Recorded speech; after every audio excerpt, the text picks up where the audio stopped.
Hey guys, Josh here again with Windy City. Continuing on with our preventative maintenance contract series. This time we're going to talk about the things to avoid when performing a PM. So service companies, your PM techs, these are the things you want to stay away from. Customers and users, these are the things that you may not know that service companies should stay away from, but you will after this video.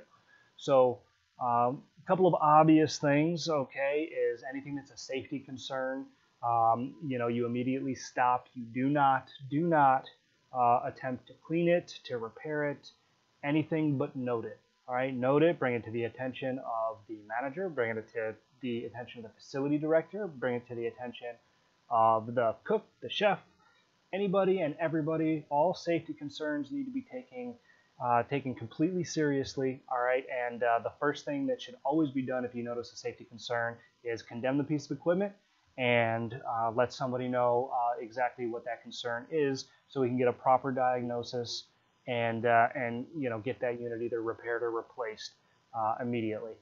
So that's first. The second thing to avoid is anything that could turn into something more. Service companies, listen up, okay? There's a lot of things out there, you know as well as I do, that the second that you touch it, it turns into something else, it turns into something else, it turns into something else, okay?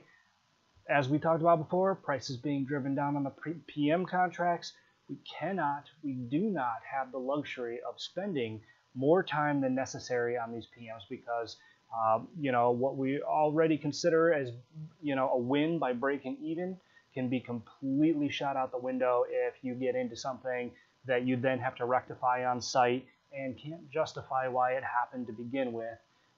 You don't want to put yourself in a position where you try to repair something and then you have to explain to the customer, hey, I thought I could clean it, I couldn't clean it, now it's not working, but I have to bill you for my time. It turns into a shit show. You know as well as I do.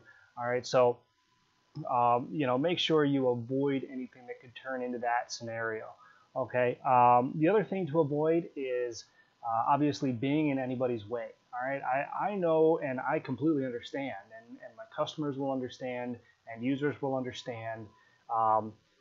They don't want somebody in their way. Yes, I know what service companies say. Well, we're here to do a service. We're doing you a favor. We're the ones that you hired to do this, and we're just doing what you asked us to do. Well, I'm sorry, okay, but that is no excuse to be in somebody's way. Part of our job as a service company is to not only maintain the equipment, but also allow our customers to use their assets, right? Use their assets while we're doing something, or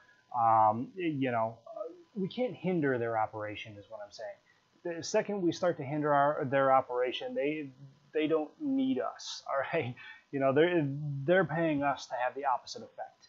So make sure you stay out of everyone's way. Here's another one.